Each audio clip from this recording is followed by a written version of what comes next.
سو اس واقعے کو بتانے کا مقصد یہ ہے کہ اس وقت اگر آپ واقعی جاننا چاہتے ہیں کہ فوج اور آئی ایس آئی کے غدار کون ہیں یا ان اداروں کے خلاف کون ہے، تو ان لوگوں میں تلاش نہ کیجئے جو اخباروں میں لکھ رہے ہیں اور پالیسی کا نام رکھ کے نشاندہی انگلی رکھ کے بتا رہے ہیں کہ دیکھو یہ والی پالیسی غلط ہے، اس کا یہ نقصان ہوگا۔ غدار جو ہیں وہ سامنے آ کر نام لے کر تنقید نہیں کیا کرتے۔ غدار جو ہیں وہ اپنے سوشل اکاؤنٹ پہ، میڈیا پہ، اخباروں میں، ٹیلی ویژن پہ یا وی لاگ پر وہ بیٹھ کر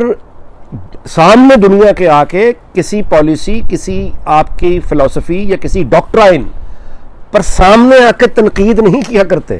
اپنا نام بتا کے کہ میں تنقید کر رہا ہوں اور مجھے آپ کی اس پالیسی پر اعتراض ہے۔ غدار یہ نہیں کیا کرتے۔ غداروں کو اگر آپ جاننا چاہتے ہیں کہ آئی ایس آئی کا غدار یا فوج کا یا پاکستان کا غدار کون ہے، تو یہ ان لوگوں میں تلاش کریں جو ہر وقت صبح شام یہ کہتے ہیں کہ پاک فوج زندہ باد، آئی ایس آئی زندہ باد۔ یہ جو خوش آمدی آپ کو بظاہر ان کے لگے گا نا کہ ہر وقت وہ کہ جی پاکستان اسلام کا قلعہ اور I S I number 1 agency اور پاکستان کی فوج سب سے آگے اور ہم تو فوج کے لیے جان قربان کر دیں گے اور فوج کی حرمت، اور یہ ان میں تلاش کریں غدار اگر کوئی ہوگا تو یہاں آپ کو مل جائے گا۔ کیونکہ غدار جو ہے یا جو فوج مخالف جس کو آپ کہتے ہیں، وہ فوج مخالف جو ہے وہ یہ نہیں کرتا کہ وہ سامنے آ کے نام بتا کے یہ کہے گا کہ دیکھیے آپ کی اس پالیسی سے مجھے اختلاف ہے، اور نہ وہ یہ کہتا ہے کہ آپ کی اس پالیسی کی وجہ سے آپ کو نقصان ہو جائے گا، پاکستان کو بھی نقصان ہو جائے گا، ہمیں بھی نقصان ہو جائے گا۔ وہ یہ نہیں لکھتا کہ دیکھیے یہ مطلب آپ یہ جس طرف جا رہے ہیں مطلب ہے کہ ہم بھی مارے جائیں گے، آپ بھی مارے جائیں گے، ملک کا نقصان ہو جائے گا، وہ یہ نہیں لکھتا۔ وہ تو آگے وہ یہ کہتا ہے کہ تم جو کر رہے ہو ٹھیک ہے، یعنی یہ کہ وہ خوشامدی ہوتا ہے غدار، اور وہ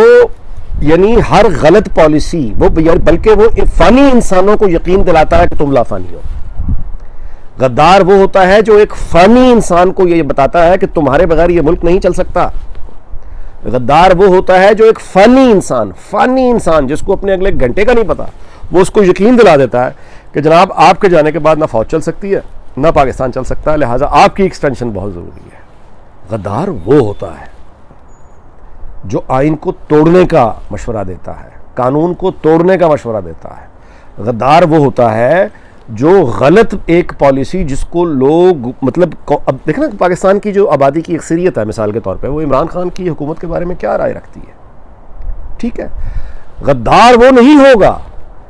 جو یہ کہے گا کہ دیکھیے یہ آپ اپنے آپ کو علیحدہ کیجیے اس حکومت کی سپورٹ سے، آپ کا ادارہ کنٹروورشل ہو چکا ہے، بدنام ہو رہا ہے، اس حکومت سے اپنے آپ کو ڈسٹنس کیجیے۔ غدار وہ نہیں ہے۔ غدار وہ ہے، اصل میں غدار وہ ہے، اگر آپ اس طرح کا غدار دیکھنا ہی چاہتے ہیں اپنی آنکھوں سے تو غداروں کو وہاں جا کے دیکھیں جو جھوٹ بول رہے ہیں بیٹھ کے، وہ کہہ رہے ہیں کہ نہیں ملک میں سب اچھا ہے، جو پاکستان کی فوج کو یہ مشورہ دے رہے ہیں اسٹیبلشمنٹ کو، آج بھی کہہ رہے ہیں کہ نہیں جناب عمران خان کے پیچھے آپ کھڑے رہیں اور یہ صرف حاسد ہیں، یہ جھوٹے لوگ ہیں جو مہنگائی کا رونر ہوتے ہیں، یہ حاسد ہیں جو مہنگائی کا رونر ہوتے ہیں، یہ تو اپوزیشن نے چوروں ڈاکوؤں نے پیسے دیے ہوئے ہیں، یہ ان کے کرائے کے لوگ ہیں جو مہنگائی پہ پریشان ہیں، یہ تو آپ کے دشمن ہے جو پریشان ہے۔ غدار وہ ہے،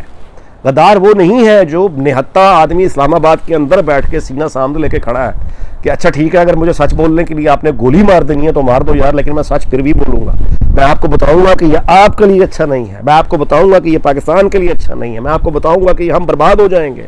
اگر آپ اس راستے پہ چلتا رہے۔ تنقید کر رہا ہے وہ کیسے غدار ہوگا؟ نہیں سمجھ لیں نا کہ غدار وہ ہو۔ اب یہ ہمارے مثال کے طور پہ ایک تصور ہے بڑا، یہ بھی اس کو ہم نے بڑا وہ بنا رکھا ہے کہ نیک دل بادشاہ، ایک مسیحا آئے گا، جس طرح خواتین ایک شہزادے کا انتظار کرتی ہیں، بعد میں جب وہ یعنی یہاں پہ وہ سنڈریلا کے نام سے مشہور ہے، جاپان میں کسی اور نام سے بلاتے ہوں گے، افریقہ میں کسی اور نام سے، ہمارے یہاں لیکن آخری نتیجہ یہی ہے کہ گروننگ اپ گرل، بچی جو ہے وہ کہیں نہ کہیں ایک مسیحا، ایک شہزادہ جو آئے گا سفید گھوڑے پہ اور اس کو اس کی ساری مشکلوں سے نکال کے لے جائے گا۔ وہ اس کا جس طرح تصور دیکھتی ہے مرد، اس طرح سے ایک لیڈر، ایک مسیحا کا خواب دیکھتے ہیں کہ وہ آ کے، لیکن حقیقت سے جب وہ خیال اور تصور اور پرسیپشن جب ریالٹی کے ساتھ ٹکراتا ہے تو اس کا نتیجہ جرمنی میں ہٹلر نکلتا ہے۔ نیٹشے نے بیسیکلی جس مسیحا کا، نیٹشے ایک بہت بڑا وہاں کا فلاسفر کہہ لیں، شاعر کہہ لیں، مرتد ہو گیا تھا اس وجہ سے نہیں کہ وہ مرتد بیسیکلی جنگ کی یعنی بھیانک کاریاں دیکھ کر وہ بالکل اس نے بڑے عجیب سوال اٹھا دیا تھا, پاگل بھی ہو گیا تھا بیچارہ, وہ جلدی مر گیا. تو آخری مطلب ہے کہ دن اس کی بہن کے گھر پاگل ہو کے جب وہ اس نے اسائلم لی ہوئی تھی, تو وہ تھا جس نے یہ تصور نیٹشے نے جرمنی میں دیا کہ ایک مسیحا آئے گا جو یہ جو بھیڑیں کی طرح لوگ ہجوم ہے اس کو وہ ایک منزل تک پہنچائے گا اور راستہ دکھائے گا. تو وہ جب اب نیٹشے اپنی بہن کے گھر میں تھا تو وہاں ہٹلر چلا گیا. نیٹشے کی بہن نے نازی پارٹی میں شمولیت اختیار کر لی اور ہٹلر کے بارے میں یہ پرسیپشن آیا کہ نیٹشے جس مسیحا کی بات کر رہا ہے وہ میں ہوں. تو نتیجہ یہ ہے کہ لوگوں کی وہ جذباتی تصورات ہٹلر سے یعنی آپ اندازہ لگائیں نا کہ کتنے ملین لوگوں کو اس نے مارا, اس کے لیے بھی تو لوگ مرے ہیں اس کے نام پہ. اس طرح اسے مسمرائز کر دیا تھا. ہمارے ہاں یہ جو ایک مسیحا کا تصور نیک دل بادشاہ آئے گا, تو حقیقت سے جب وہ ٹکرایا تو عمران خان آ گئے.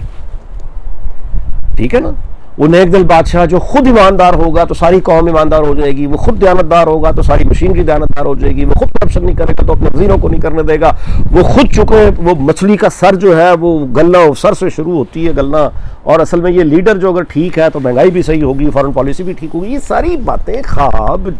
یعنی ارریشنل باتیں جن کا حقیقت سے کوئی تعلق نہیں ہے. لیکن آپ نے دیکھا کہ پرسیپشن کتنا اسٹرانگ ہوتا ہے کہ ریالٹی کو زندہ پھرتے مچور کہلاتے لوگ, پڑھے لکھے لوگ, ڈگری والے لوگ, مطلب یہ یقین کر گئے. ایسا نہیں تھا کہ یہ پڑھے لکھے نہیں تھے, پڑھے لکھے لوگ تھے, لیکن وہ ان کا جو پرسیپشن رومانس اس نے آ کے ریالٹی, ہر طرح کی ریالٹی کے اوپر ایسا وہ جادو کیا کہ جو حقیقت تھی وہ پیچھے چلے گئی اور خواب جو ہے وہ آگے آ گئے. بڑا خوبصورت استاد کا شعر ہے کسی کا کہ عشق نازک مزاج ہے بے حد, عشق نازک مزاج ہے بے حد, عقل کا بوجھ اٹھا نہیں سکتا. یعنی عشق جب ہوتا ہے کسی سے تو عقل اس کی پہلی کیجولٹی ہوتی ہے. یعنی آپ اپنے محبوب کو نہیں دیکھ رہے ہوتے, آپ اپنی خواہشات کو دیکھ رہے ہوتے ہیں, آپ کو وہ اس محبوب میں نظر آ رہی ہوتی ہیں. لیکن جب وہ محبوب اپنی ایکچولی آپ کو مل جاتا ہے اور اپنی ریالٹی لے کر آتا ہے تو اس کے بعد پھر وہ درد بھری شاعری شروع ہوتی ہے, درد بھرے گانے آتے ہیں, پھر پتہ چلتا ہے کہ شادی تو محبت کا قتل ہے. عورتوں کے کیس میں اور مردوں کے کیس میں یہ کہ پھر وہ معافیا مانگتے ہیں, جس طرح آج کل مانگ نہیں رہے. کبھی اس شو میں جا کے کہ ہمارے خواب ٹوٹ گئے, عمران خان نے توڑ دیے, فلانے نے توڑ دیے, تو اس کا پھر حال یعنی جو مطلب پرسیپشن ہے وہ رول تو پلے کر جاتا ہے اپنا ریالٹی کو پیچھے پھینک کے, لیکن ریالٹی اپنا حساب لیتی ہے, پھر حقیقت پلٹ کے واپس آتی ہے, کیونکہ حقیقت بدلتی نہیں ہے, وہ تو ٹھوس ہے, وہ کھڑی ہے, وہ واپس آ کے پھر آپ سے حساب لیتی ہے جس طرح اب ہم سے حقیقت حساب لے رہی ہے. سو ویلا کو اس بات پہ ختم کرتا ہوں کہ وہ سارے لوگ جن کو آپ ایک دم یہ کہتے ہیں کہ آئی ایس آئی کی کسی اس نے پالیسی پہ تنقید کی ہے, فوج کی پالیسی پہ تنقید کی ہے, تو یہ غدار ہے, یہ ایجنٹ ہے, یہ فوج دشمن ہے, یہ آئی ایس آئی دشمن ہے. اس بات کا یعنی یہ انتہائی حماقت کی بات ہے. غدار جو ہیں وہ اپنے ویلاگ میں یا کالموں میں یا ٹی وی شوز پر بیٹھ کے اپنے نام اور پتے کے ساتھ وہ یعنی دلائل کے ساتھ یہ بات لوگوں کے سامنے کھل کر نہیں رکھتے کہ دیکھیے آپ کی اس پالیسی پر اعتراض ہے جس کی وجہ سے پہلے بھی ہمیں نقصان ہوا ہے, آئندہ بھی ہمیں نقصان ہوگا. یہ ہر ہیومن سوسائٹی جو ایوالو کرتی ہے وہاں پہ مختلف اداروں اور مختلف رائے رکھنے والوں کے بیچ میں اس طرح کی ڈیبیٹس ہوا کرتی ہیں.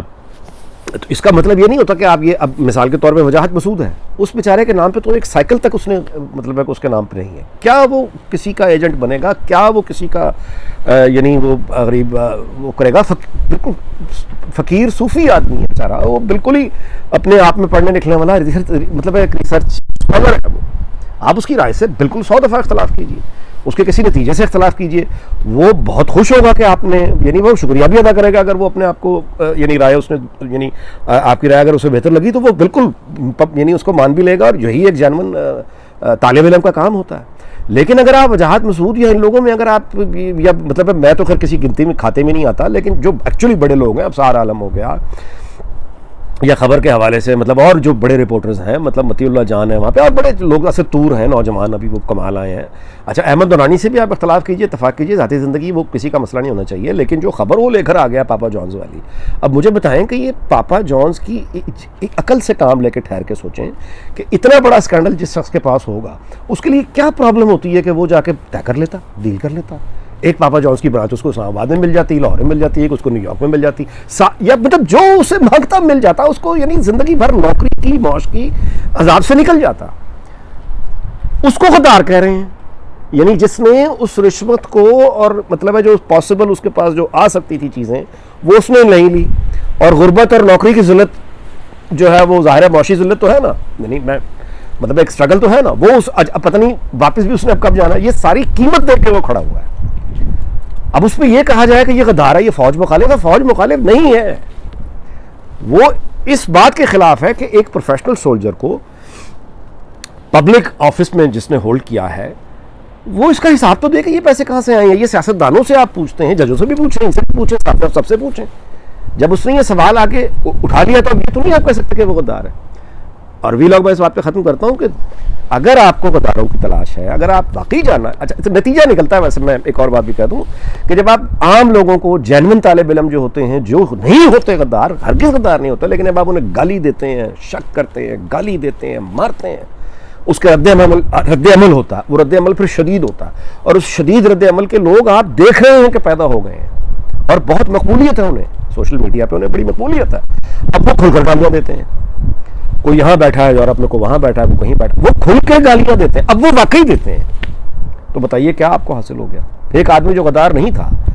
وہ تو سیاسی پالیسی پہ تنقید کر رہا تھا, آپ نے جب اس کو اس طرح کی سزا دی, الزام لگائے, تو اب وہ کھڑا ہو کے کہہ رہا ہے کہ اچھا ٹھیک ہے پھر میں ہوں. تو یہ آپ جیتے ہیں یا ہارے ہیں؟ یعنی کامیابی یہ نہیں ہوتی کہ آپ نے کتنے دشمن بنا لیے, کتنے دوستوں کو دشمن بنا لیا, یہ تو کوئی کامیابی نہیں ہے. کامیابی یہ ہے کہ آپ نے کتنے دشمنوں کو دوست بنایا. ہمارا معاملہ یہ ہے کہ ہم نے تو اپنے دوستوں کو دشمن بنا ڈالا ہے. یعنی جو لوگ مخلص ہیں ان کو ہم گالیاں دے دے کے یعنی مجبور کر رہے ہیں کہ وہ کھڑے ہو کے واقعی کہیں کہ اچھا ٹھیک ہے پھر,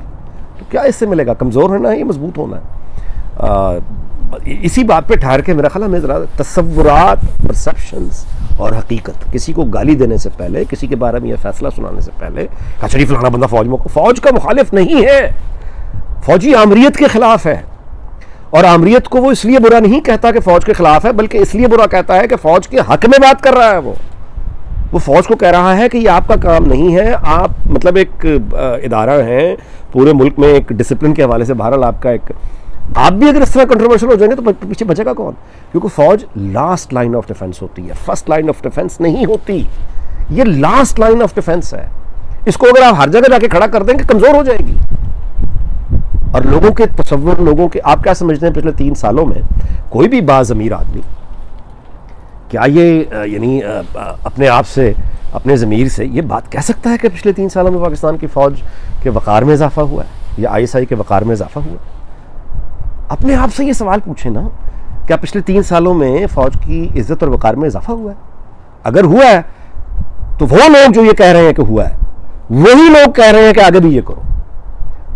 اور وہ لوگ جو یہ سمجھتے ہیں کہ یہ وقار میں اضافہ نہیں ہوا, کنٹروورشل ہو گئے, وہ کہہ رہے ہیں کہ دیکھیے یہ آپ کا کام نہیں ہے, خدا کے واسطے کنٹروورشل نہ ہو, پیچھے ہٹ جائیں یہاں سے, یہ آپ کا ایریا نہیں ہے, آپ تنقید کا نشانہ بنیں گے. اب آپ مجھے بتا دیں کہ اس سے فوج یا ISI سے یعنی غدار کون ہے اور مخالف کون ہے اور حامی کون ہے؟ یعنی وہ شخص فوج کا حامی ہوگا جو یہ چاہے گا کہ فوج یعنی قانون آئین کا احترام کرے, اپنے عزت اور وقار کی حفاظت کرے. ایک آدمی جو یہ کہہ رہا ہے کہ ISI اور فوج کو اپنے عزت اور اپنے وقار کی حفاظت کرنی چاہیے, اسے کنٹروورشل نہیں ہونا چاہیے, ایک آدمی یہ کہتا ہے. دوسرا آدمی یہ کہہ رہا ہے کہ نہیں جی بالکل ٹھیک ہے, آپ جو کر رہے ہیں پچھلے 3 سال سے بہت اچھا ہے, یہی آگے کریں, اور یہ لوگوں کیا یہ تو بکواس کر رہے ہیں, جھوٹ بول رہے ہیں, مہنگائی نہیں ہے, بالکل بھی نہیں ہے, لوگ تو بڑے خوش ہیں, لوگ تو آپ کے نعرے لگا رہے ہیں. کون ہے حامدی؟ یہ زریلا جو ان حالات کو کہہ رہا ہے کہ بہت اچھے ہیں,